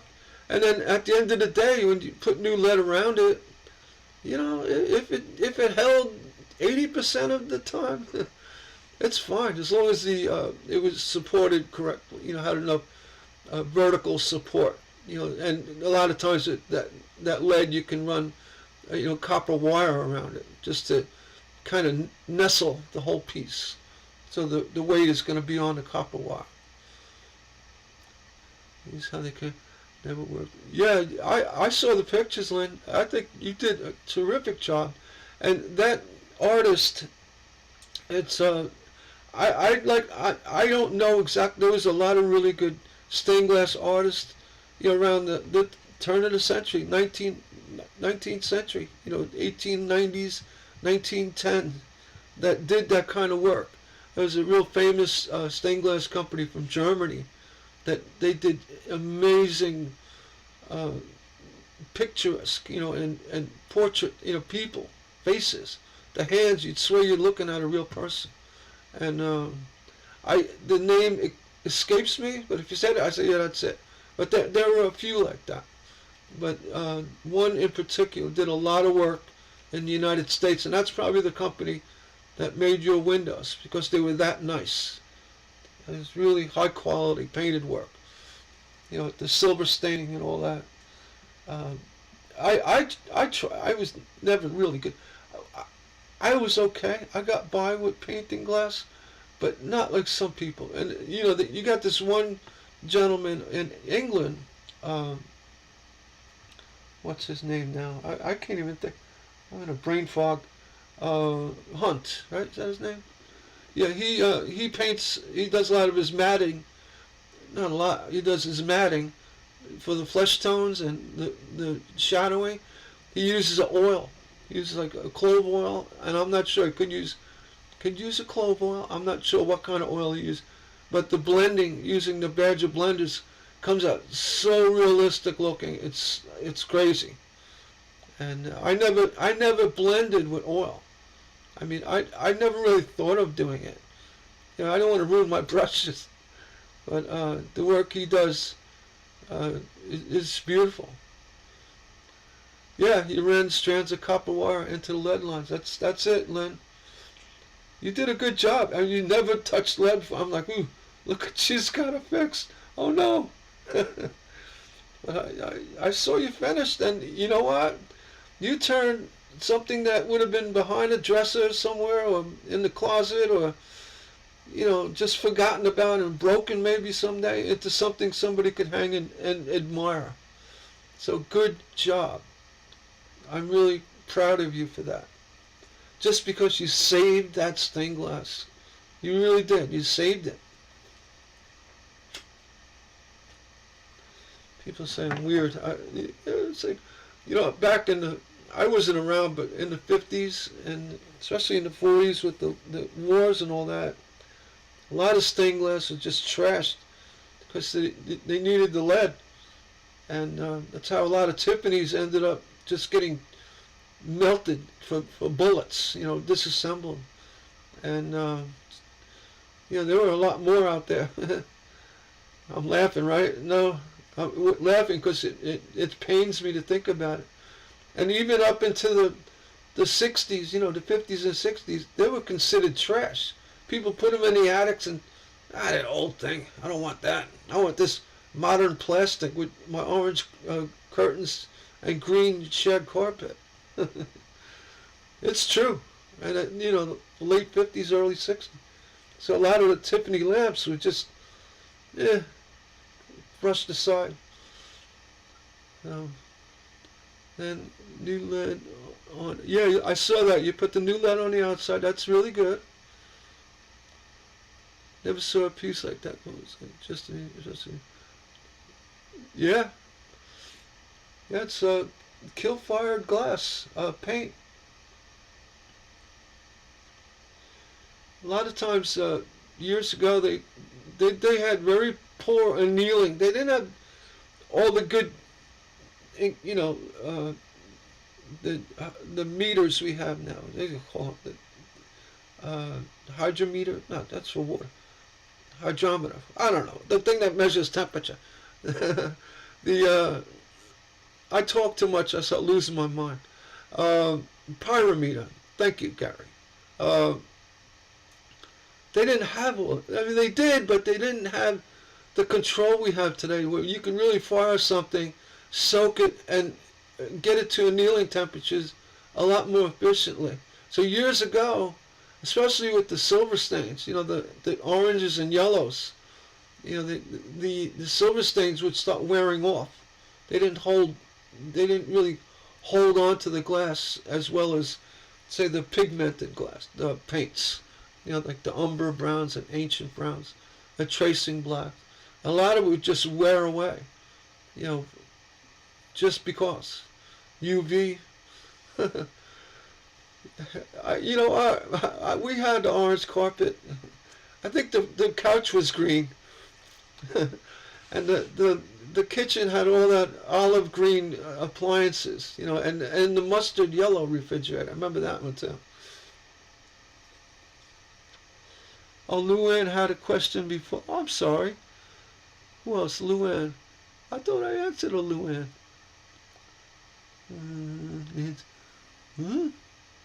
I got a moderator. There we go. When you cut out... Oh, I didn't even see that. You know what, Luann? I'm sorry. When you cut out pattern piece, are you cutting the black line completely out? Well, yeah. You use the shears. I'm so good at cutting patterns. I kind of draw with the pattern shears. So even if I'm off slightly, I'm actually reshaping my design. So I designed it. If I'm like cutting a rose, I don't have to go exactly along every petal line, which I do mostly. But yeah, you cut right on the line. But mostly important is the width of the shears you use. For copper foil, I use the copper foil shears, and or high heart leads that have a thinner core.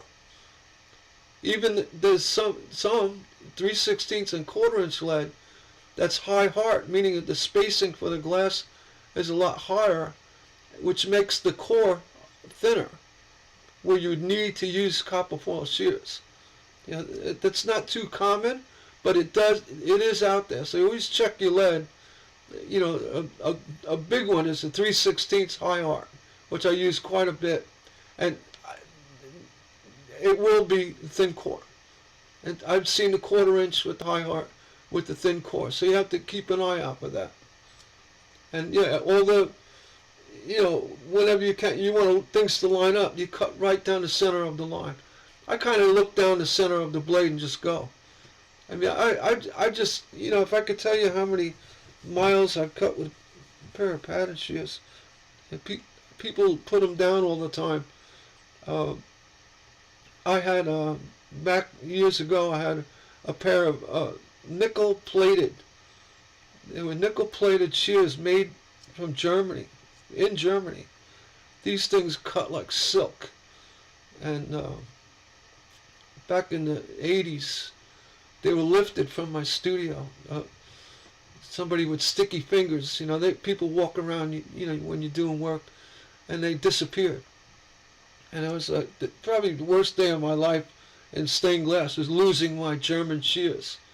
I since replaced them with those Glass Star shears, which are really good with the flat blades, and I still use them today.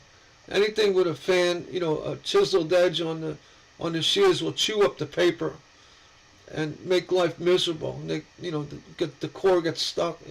But a good pair of Glass Star flat bladed shears works wonders, especially if you juice it up a little bit with beeswax.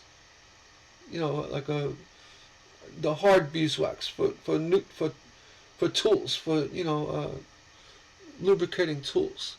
It works really well. Or you can sprinkle a little graphite on it, or you can spray it with furniture polish, which I've done too, just to get the shears to work smoothly. And it's very important when you're cutting paper patterns. And this is another thing people just don't talk about. The paper itself is so important. You want to use a 70-pound virgin craft paper. And the reason why I use a virgin craft, first of all, it's not recycled. Recycled. I just made up a word. It's not recycled. So the fibers are more intact, and it's a better fiber in the paper. So when you cut it with the pattern shears, you get a really nice cut. So spend the extra $20 and get the virgin craft. And it's 70-pound. They call it 70 base or 70-pound. You could use a 90. 90 works well too. But the 70-pound craft with a K paper, virgin craft. It's very important. You'll thank me. You get virgin craft. Don't go to Home Depot. Get that paper you lay down for paint. It's not going to work. It's a mess. That's why people get frustrated with it.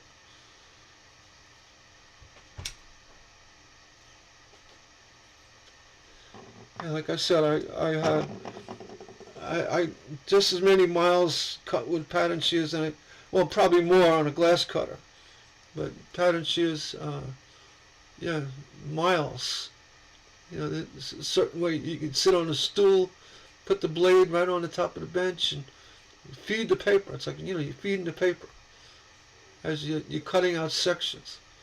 It's actually a really strategic thing to do. There's a skill to it. You just don't do. You could just do it, but it takes a lot of really good practice cutting patterns to get really efficient at it. See, I knew I'd get off subject, talking about solder, talking about lead. But you guys are asking really great questions, and Lynn bringing up that repair job. If you're doing any kind of old window repairs, a lot of times, and just by the nature of being glazed in, say, a wood frame, the outer lead will deteriorate quicker than any of the lead on the inside, and that's just because it's against any kind of sash putty, where water would drip down and sit, so it becomes oxidized. So, older windows, if you're doing an old window repair, some of that lead will just fall off. And, the trick to, resoldering to your old joints is you actually take the glazing knife and you scrape out the top layer of oxidation. Oh, Luann, you can't find them. The Glass Star shears, they sold, back in the 80s and 90s and up to 2000. Then they changed the style a little bit. They came out with thicker blades. They didn't work that well. I still used them, but I went back to the old style of Glass Star. If you see them, they got a black handle and stainless steel blades that has a screw. You can take apart the shears and clean them or sharpen them if you have to. Yeah, you do have to sharpen your pattern shears. And the way I do mine is I take the blades apart, then I take a very fine flat file and I run diagonally in a crisscross pattern on the shears, and then I lay the center blade flat, and I take that same flat file and I just create a new edge on it. And you're actually retooling that center blade. The outer blades, you could sharpen them just by running without the center blade, and you run that flat file right on the top of the two outer blades just to refine that edge. You just kind of bringing everything together, and you reassemble the shears. And what I do, the trick I do is that's the only time I use steel wool in a glass shop. I'll take a double aught steel wool and actually start shredding it and cutting it with the pattern shears. What that does, it cleans the blades that are locked together, cleans any kind of gum in there that from your pattern transfers or just the pulp of the paper. It cleans that up, and it brings the shears back to brand new. And again, you just shred the double aught steel wool just enough to cut it. You don't want to cut a big bunch of it, just enough to kind of get it to be forced through the blades.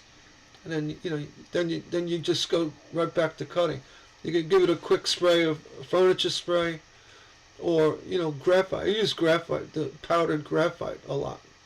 And then the beeswax, the solid beeswax.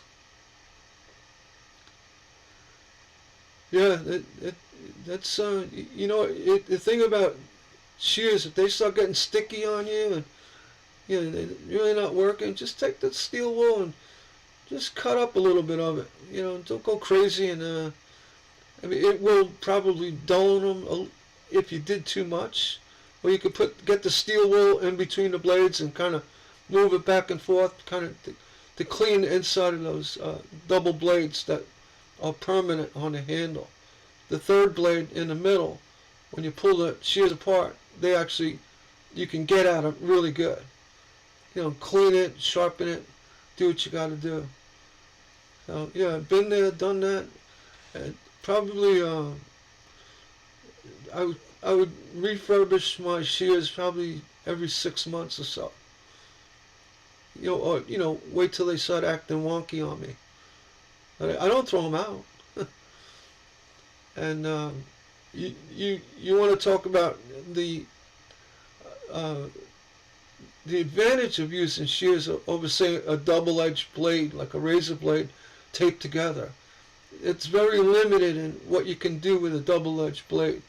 Whereas shears, I could cut out a zigzag, a snake pattern with ease, rolling back and forth, just to how the paper sits on top of the blade, of the bottom blades of the shears. They cut up very intricate designs that are smooth and accurate, without any kind of nicking or,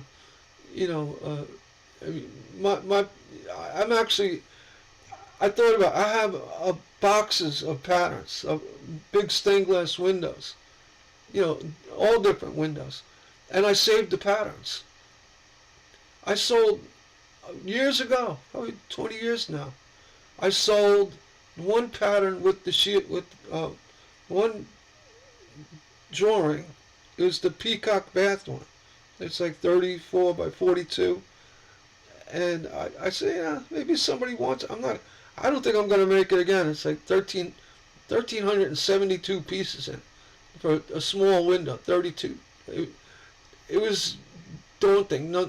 To be honest, it was a job. And I said, I'm probably never going to do that again.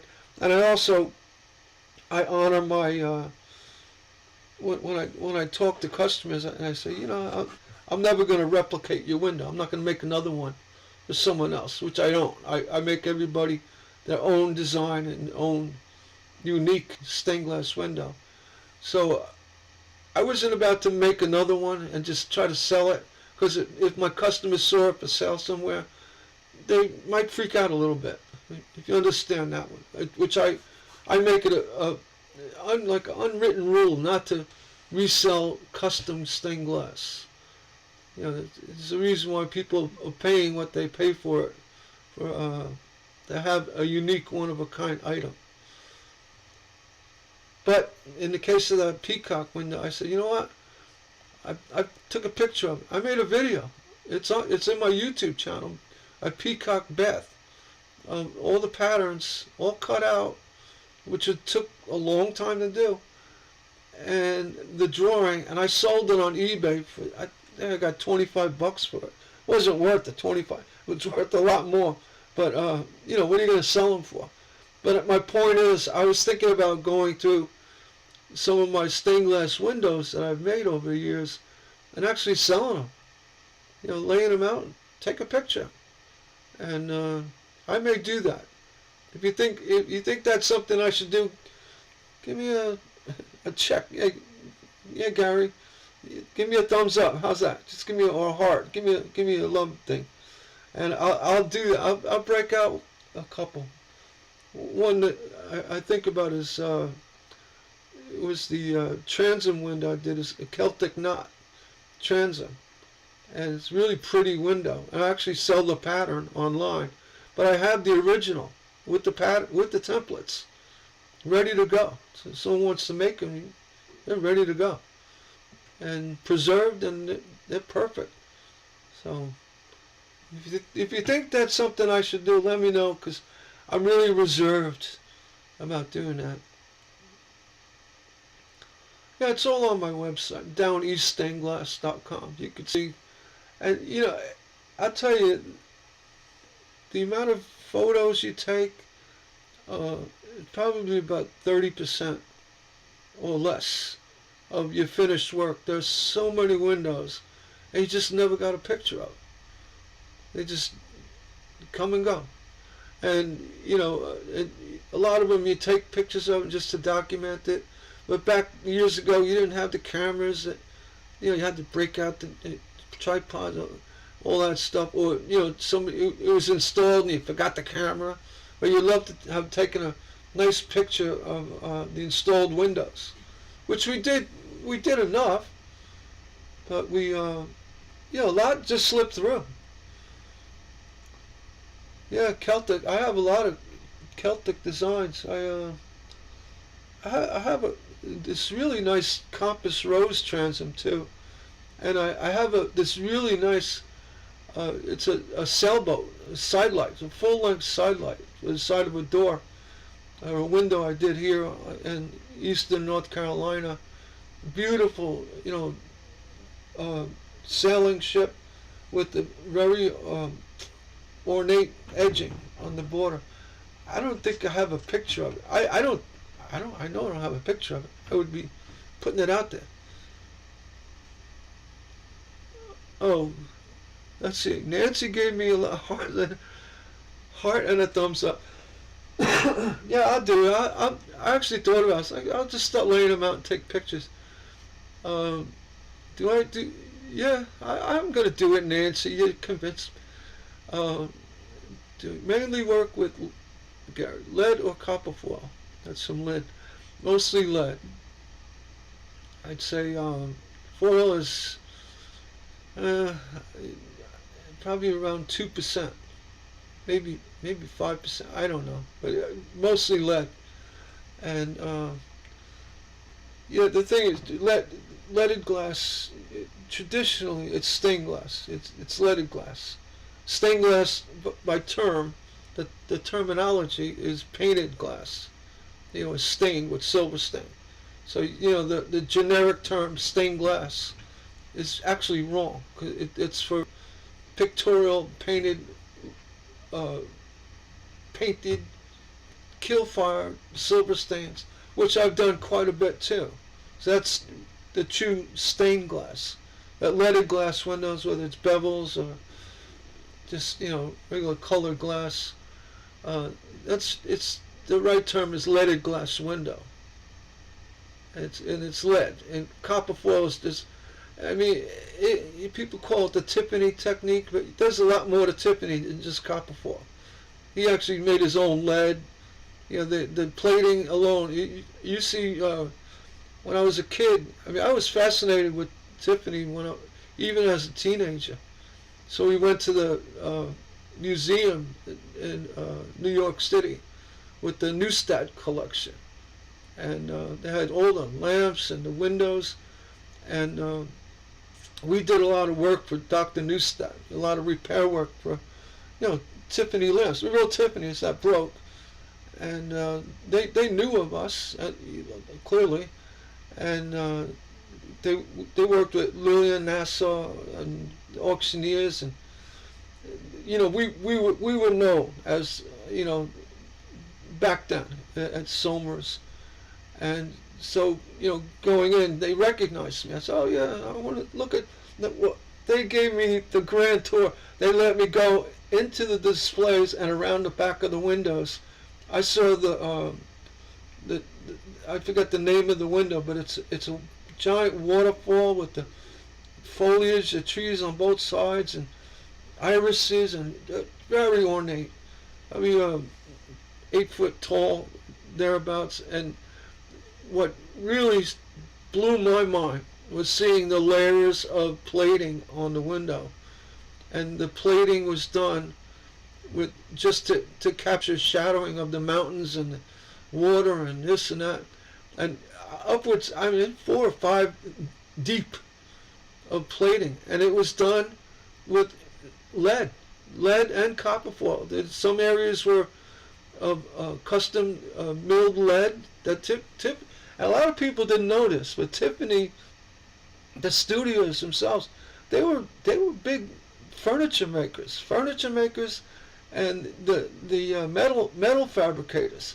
All the bronze lamps and hardware, lighting hardware that they made, for their lamps and elsewhere.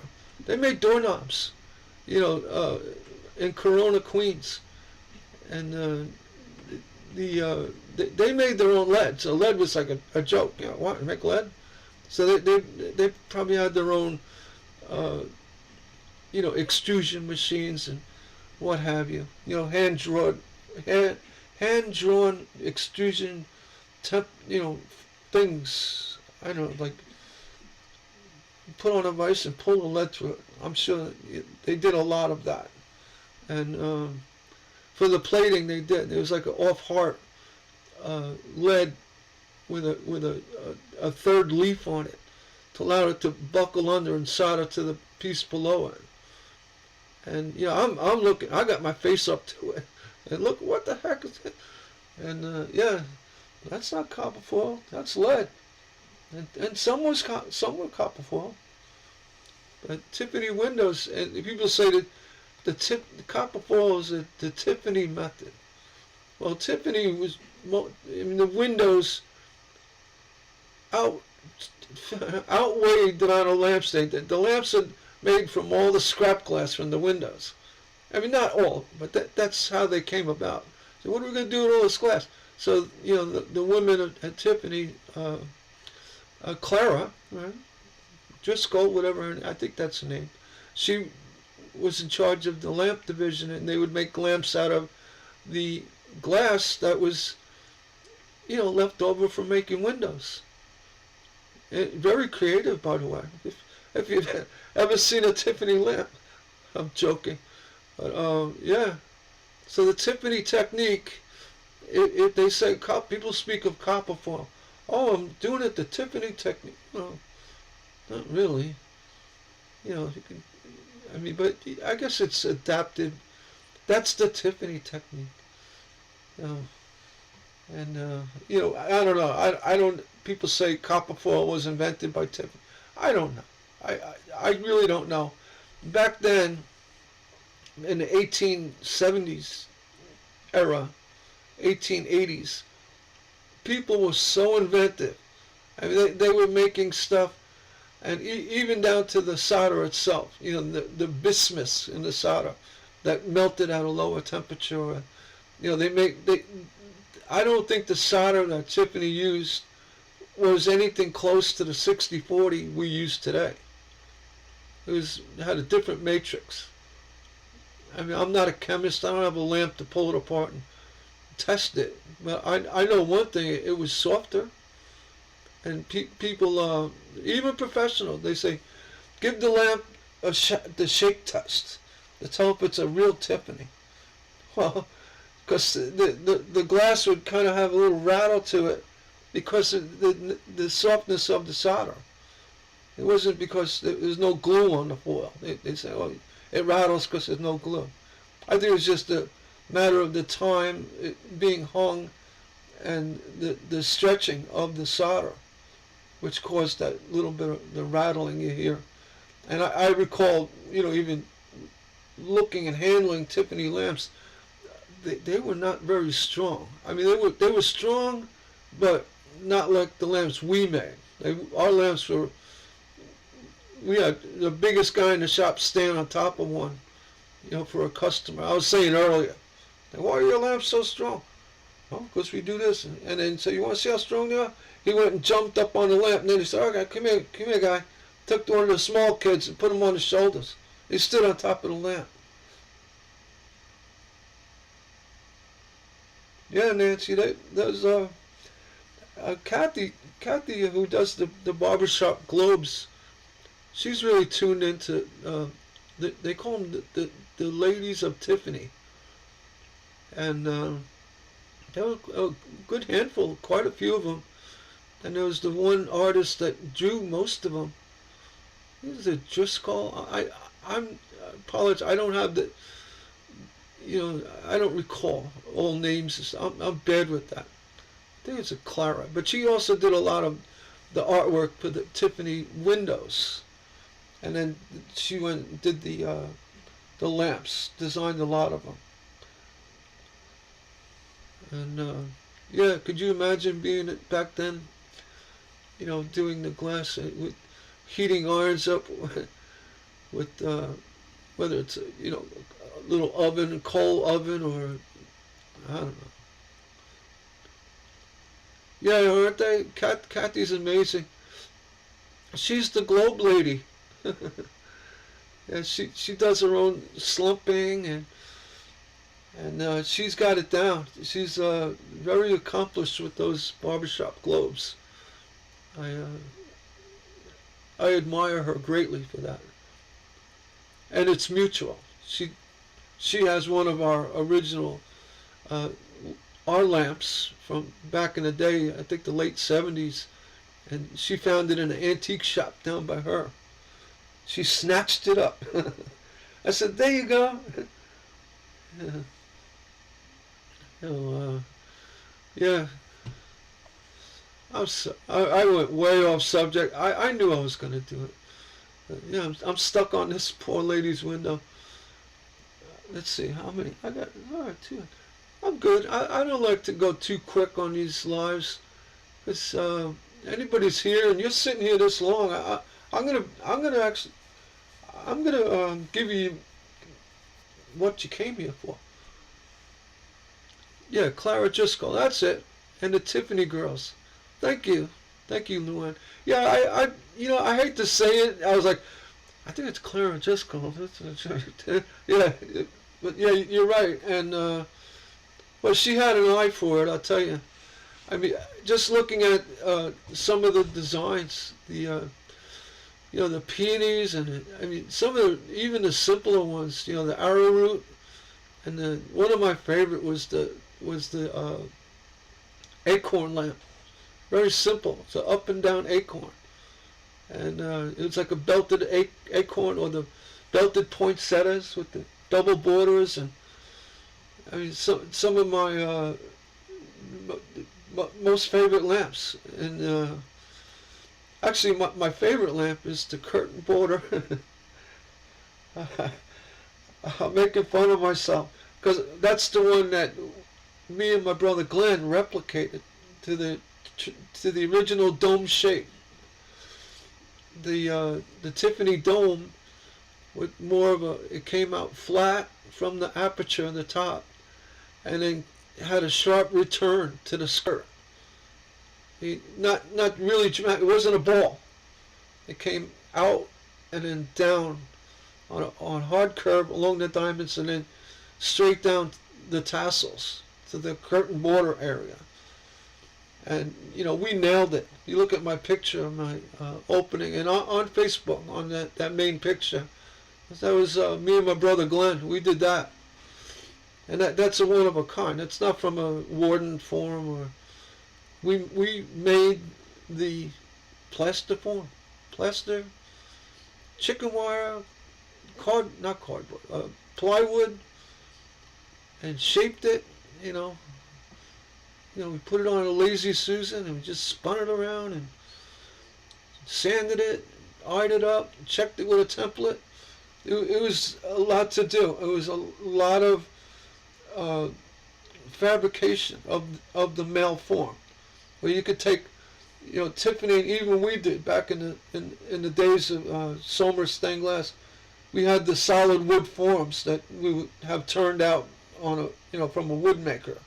He'd turn out the forms, and then we'd have the metal guy make aluminum female forms that went over the wood. So he needed the wood to spin the aluminum, because the aluminum's hot, and he just needed to shape it correctly, and that's how they spun the aluminum forms for us from wooden forms. And my uncle, he designed his lamps right on top of the wooden form, the same way Tiffany did. Thank you, Nancy. We're very proud of that one. We since made a couple other ones in that shape and stuff. My brother's too modest. I'll tell you, my brother Glenn, he's just way too modest. He's like me. We grew up with this stuff. It's almost like, doesn't do anything. But I'll tell you, the excitement of making a new lamp was never ever lost that. I mean, it was always exciting. Or making when I make a stained glass window for somebody, and they're expecting this and that and the other thing, and I kind of lead them on and say, look, leave it up to me. Don't be picking out that glass. I'll take care. And what I tell people, anyone selling, you do commissions and all. Well, you just simply tell the people, you say, if you don't like it, you don't have to buy it. I'll hang it up in my house. And 99% of the time, I'd say closer than 99.999, when it comes out, they're like just fall in love with it, and they just bending, head over heels with it.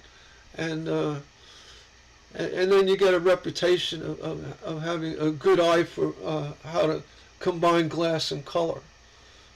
But you always tell your customer, your client, you say, if you don't like it, I am so confident that you're going to like it.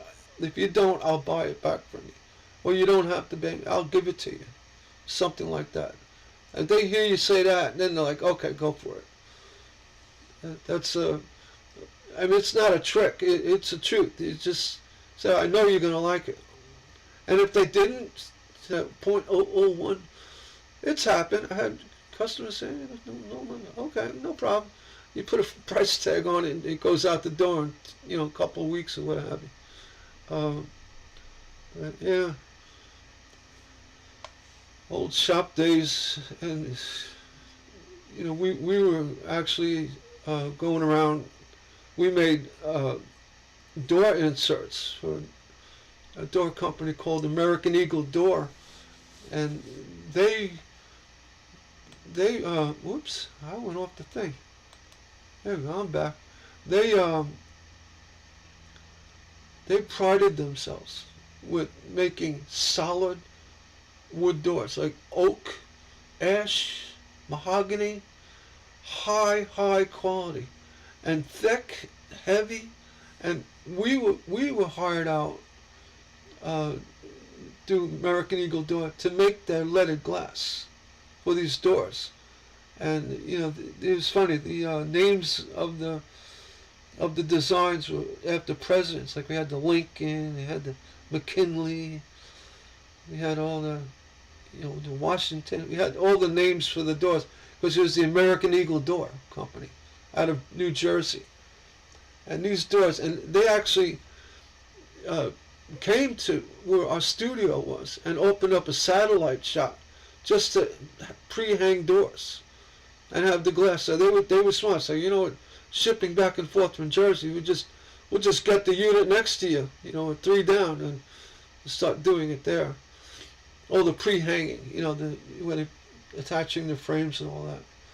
We were their glass supplier, and we made a lot of windows for them. Talk about mass production. And besides that, all the TGI Fridays, you guys aren't aware. My family, since the I would say mid-70s, yeah, probably mid-70s, we supplied all the TGI Fridays restaurants throughout the country and worldwide. Each restaurant had an average of 30 lamps and 10 to 12 windows. And we did 3 restaurants a month. So you had 90 lamps and 30 some odd windows every month. And on top of that, we didn't stop our custom work. Church windows, we didn't stop people coming in buying Tiffany. I call it Tiffany, Somers lamps. So we had this shop. It was cranking out stained glass.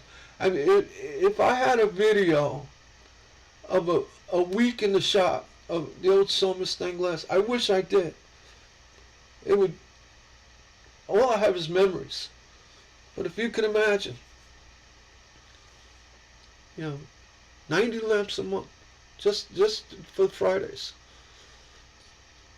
And my brothers, after we had the business actually split up, and my brother Guy and Glenn and Greg, they got back the TGI Fridays account, and they were doing Ruby Tuesdays and other restaurants, and the TGI Fridays account, it wasn't as vibrant as before, but they started now turning them out a lot. And I was actually at the time, it was mid-80s, 85-ish, 83. I became a part-time fisherman. I jumped on the back of a lobster boat. It was a lot of fun. I enjoyed it. I actually got burnt out. If you could believe getting burnt out from stained glass. I was burnt out. And anyway, they started doing a lot of TGI Fridays. Then TGI Fridays went to the TGI Fridays retro look. Everything went modern, and that's when shortly after that the TGI Fridays kind of went belly up. They suffered greatly from that because everybody loves seeing the old style, the old, like the old. The sleds hanging up and bicycles hanging up from the ceiling and the old bistro look, and then all of that stained glass. I mean, the place is choked with stained glass. I remember the first one that we did, so it was mid-70s. It was up in Boston, and they had the grand opening. It may not have been I think the first one was in New York City, but one of the big ones was in Boston, and we all went up there, and just soaking it up. It was amazing to see all your work in this restaurant and people looking at it. It was something else.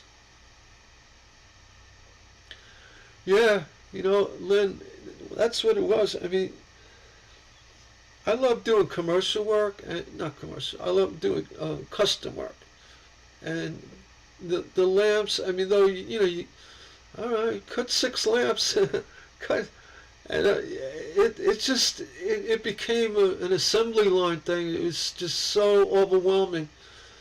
And, there was a little inside riffing going on with the family. We'd always get along. I said, well, let me keep the peace. I'm going to keep the peace. I'm going to jump on the back of a lobster boat, which I didn't alienate my family. I came back many times, and whenever they needed artwork done, windows and this and that, or a new lamp design for TGIs or something, I would jump right in and say, hey, all right, guys, here you go. And then I would do that work for them. Or if they were backlogged on a custom order, I didn't totally quit. I just wasn't there every day like everybody else. Yeah. Yeah, TGI Friday. We did, Guy would know better because he did the paperwork. I know there's over 600 of them domestically. So if you do the math, 600 times 30 lamps, that's a lot of lamps and a lot of windows. Then they had TGI Fridays minis, like satellites, that were like mini versions of TGI Fridays.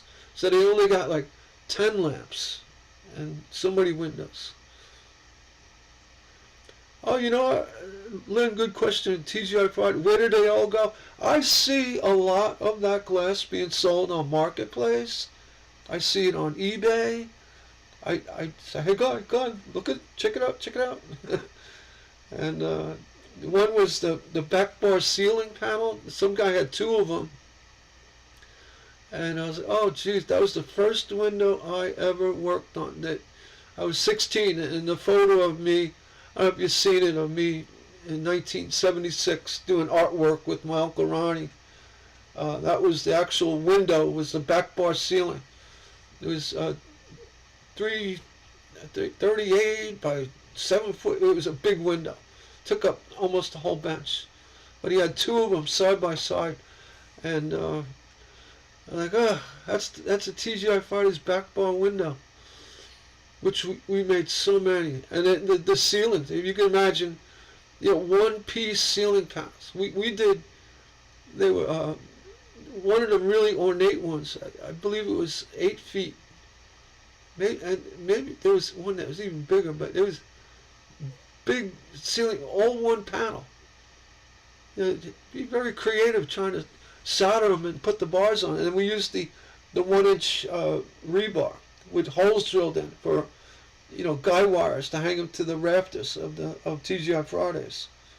That's how that was done. I did quite a few. And I cut a lot of those windows, a lot of those windows. And a lot of them were done with bullseye glass. When Bullseye back in the 70s, they had the regular blends, like we call them marigold and I don't know, they think of the names, but the glass was like a tight modeling. It wasn't like a big modeling like the Oceana or some of the Yokogani glass and Chicago art glass. It was like a tight modeling, but we used a lot of it for lamps and windows. I mean, lots of it. I mean, we got a shipment from Bullseye. We'd get 8 cases of it, 8 400-pound cases, on top of the racks that were filled with it. And what they did back then, they had this thing called end of day glass. End of day, it is what the word says. At the end of the day, they took glass and they made these blends, and then they could never repeat it unless they wrote down the formula. And they would send us this end of day glass that was oddly shaped. A lot of times it was like shaped like eggs. The sheets, with egg-shaped rounds and circles, odd-shaped sheets, but some of it was truly amazing. The color blends, and a lot of it we used it for custom work, but we didn't. We did use it for a lot of TGI Fridays work, just to throw in a mix and a blend. They didn't compare one Fridays to the next. So we say, we're gonna move this glass. Let's do that. And Yeah, it's we didn't skimp on glass. We used a lot of Kokomo, a lot of Bullseye. We had the Chicago art glass and the lens glass. The lens glass is amazing. On top of all the French antiques and the Sags, the German antiques, we even had the Sag opals that were amazing colors. I mean, most people think of G&A, the Sag is the antique German glass, or the new G&A glass. G&A stands for German New Antique, that mimicked the old hand-blown German glass, which we had a lot of that. We had a lot of the French antique, the German antique, and the opals. And if you can imagine this, we had our main studio was 10,000 square feet, and then we had a warehouse next door, which one unit is about 1,200 square feet, maybe 1,500. It was all glass racks, 7-foot glass racks, laying down like a big train yard, all stacked together. And to get the glass out, you had to climb up on the cases and lift the 7-foot sheet out. So if we needed to do a lot of one color, we'd say, all right, guys, go next door and pull out these 7-foot sheets of glass. I was many times was volunteered by others to do it. And the whole thing about you guys hear me talk about safety, glass safety. I can't stress it enough how important glass safety is. And I know what a 7-foot sheet of Wismac that wants to cut you in half looks like and sounds like, and what it can do. So I'm always saying, you're gonna cut glass, cut it. Practice safety. I mean, it's really important. It's really important. All right. Now I'm yammering. See, I told you, I got so much stuff. I mean, I'll go on, but I wanted to answer questions. So where did all that work go? Yeah, all over the place. It's everywhere. The lamps, I mean, they're everywhere. What kind of sticky foil do you use for your patterns to stick on the glass? Well, it's just the stuff they make with the glue on it. Sticky foil. Oh, the patterns to the glass. Oh no, I just hold them down. But I've heard people use like the Elmer's glue, that like the kids' glue. You put it down, or rubber cement. I just found it to be not only something you don't have to do, and a lot of people end up just putting them patterns down to trace them. Like Rebecca says, on a gray permanent mark on top. You trace them, but I cut right from the template. Put the template down. That's made out of 70-pound craft paper, and I start cutting it. I cut it right to the template. I have videos showing that on my YouTube channel. It's really not that hard to do. Once you learn how to anchor a piece of glass without it shifting around when you're cutting it, once you get that down, you're in. And you will never glue a pattern. You'll never trace a pattern. Yeah, purple Elmer's glue. Yep, I heard all those things.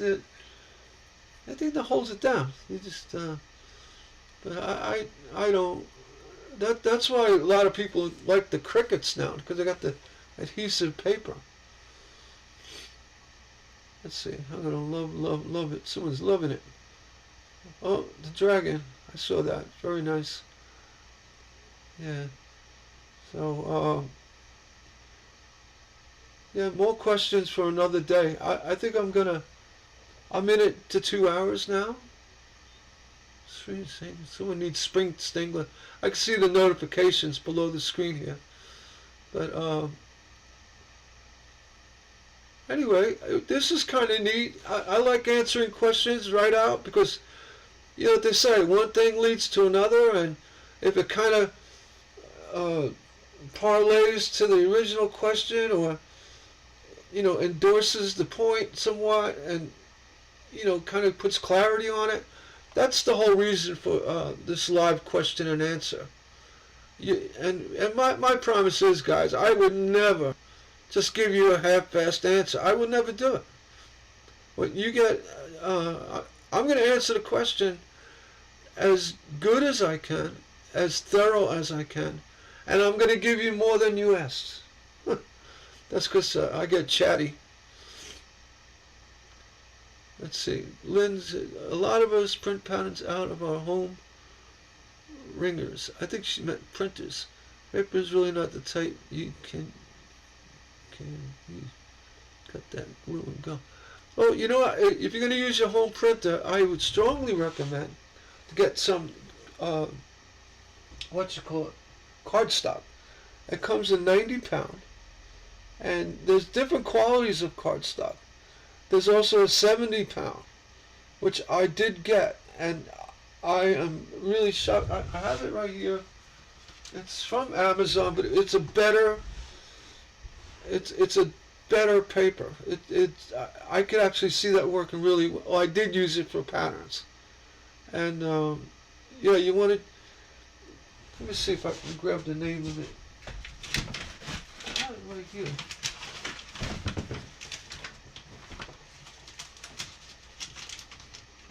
Just bear with me. There it is. That's 32. That's not it. It's the yellow package dummy. This one. Well, I'm gonna say, yeah, it's the yellow one. If you go to Amazon and look at cardstock, and you buy it by the brick, the big block of it. It's the yellow paper. It's in a yellow wrapper. I can't read it. It's underneath other paper. But you want to get that. It works really well. I strongly recommend it. Lynn, cardstock works really well. Especially, I got an HP laser printer.